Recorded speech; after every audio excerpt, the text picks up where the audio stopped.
সবার আগে এই টিকটক ভিডিওটা দেখো, তারপর এই ভিডিওর ফানি কমেন্ট পড়বো। Let's go. আপু, আপনি একমাত্র ব্যক্তি যে কক্সবাজার না গিয়ে আইফোন কিনেছেন। আসলে এটা তো আমার কাছেও গর্বের বিষয় যে নিজের টাকায় কিনেছি, কক্সবাজার গিয়ে কোনো সুগার ড্যাডির টাকায় কিনিনি।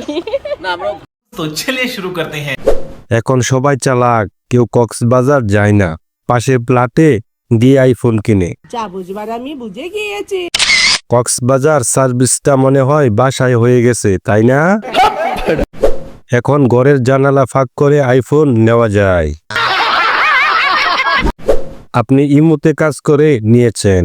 আমি কি কাউকে গালি দিয়েছি? তুমি খেলা ছাড়া কিভাবে আইফোন কিনলা? মস্কারা করে কথা বলবেন না তো আঙ্কে। তোমার নিচে ময়লা, অনেক গন্ধ। আইফোন কিনতে কি কক্সবাজার যাওয়া লাগে? এই প্রথম শুনলাম।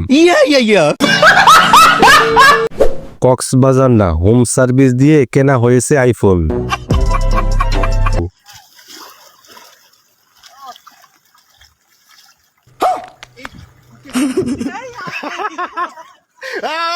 এই সময় কম, শুরু করো।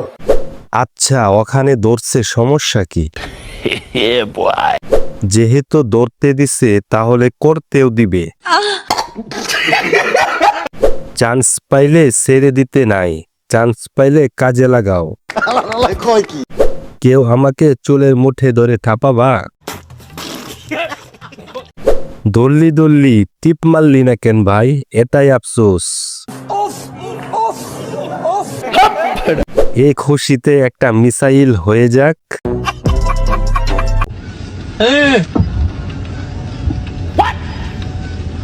تكنولوجيا عشدنها تكنولوجيا तो चलिए शुरू करते हैं। এটা যদি বাংলাদেশে হতো। বাংলাদেশের কিছু ছেলের স্বপ্ন এটা। যা বুঝবার আমি বুঝে গিয়েছি। দে কামড় দে দে। এখন কিছু কিছু ছেলেরা এসে বলবে আমি এই খেলাটি খেলতে চাই। সুটিয়ে লাল করে দেবো, নোংরামি বার করে দেবো। যত টাকা লাগে না কেন আমি এই খেলায় অংশগ্রহণ করব।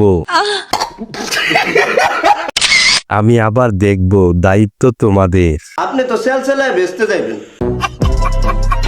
ও না, আমি বাংলাদেশের জন্ম নই, আমি মস্কো জন্ম, আমি রাশিয়ার জন্ম।